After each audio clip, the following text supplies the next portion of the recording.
itself is a word. The word is interesting because it's a word that comes from a pagan. Hollywood is the holy wood, and it was the wood that the magical wands were made out of in the pagan sorcery, magic. And these wands were believed that the sorcerers that possessed them could put people into trances and control them. This is part of, this is symbolic, but it's also important to understand that part of what Hollywood literally does is it puts people into trances. It's a dream state. They call it the dream machine in the United States.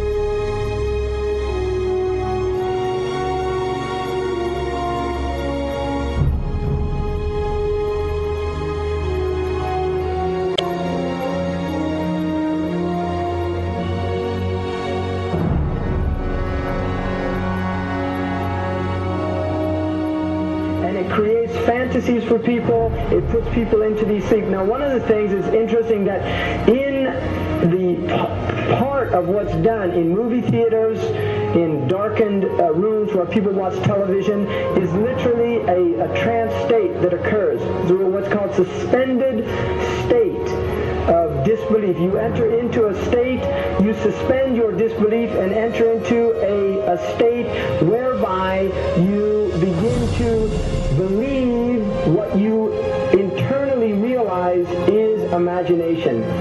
It's falsehood. Films are magic. It's just magic. You go and you watch these things and people get caught up in them. People cry during films. All this catharsis that takes place in these things.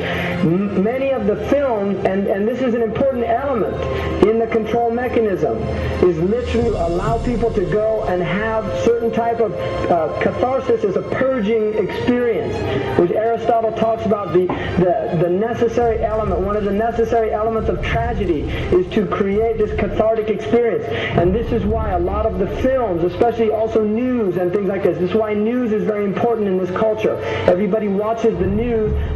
They have this tragic, cathartic experience of watching the tragedies of others and then feeling safe and complacent in their own experience of this suspended state of illusory well-being.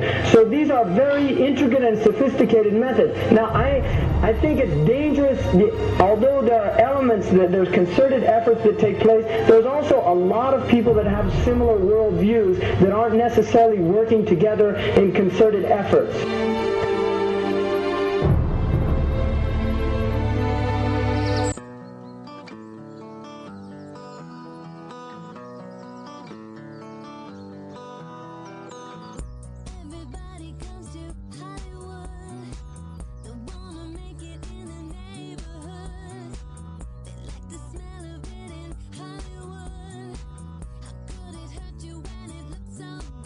Shine your light now. This time it's got to be good. You get it right now, yeah. 'Cause you're in Hollywood. There's something in the air in Hollywood. The sun is shining like you knew.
supposed to be up here. Looking at that? I just wanted to know. Well, you're old enough, I suppose. You should know the story. Okay, here we go. It was 1832. On a night much like this.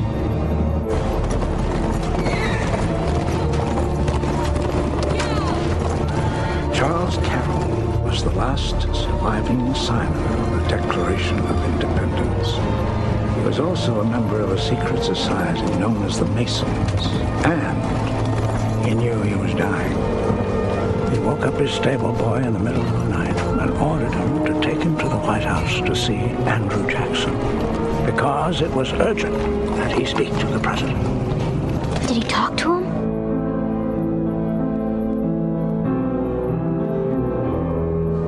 No, he never got the chance. The president wasn't there that night. But Charles Carroll had a secret. So he took into his confidence the one person he could.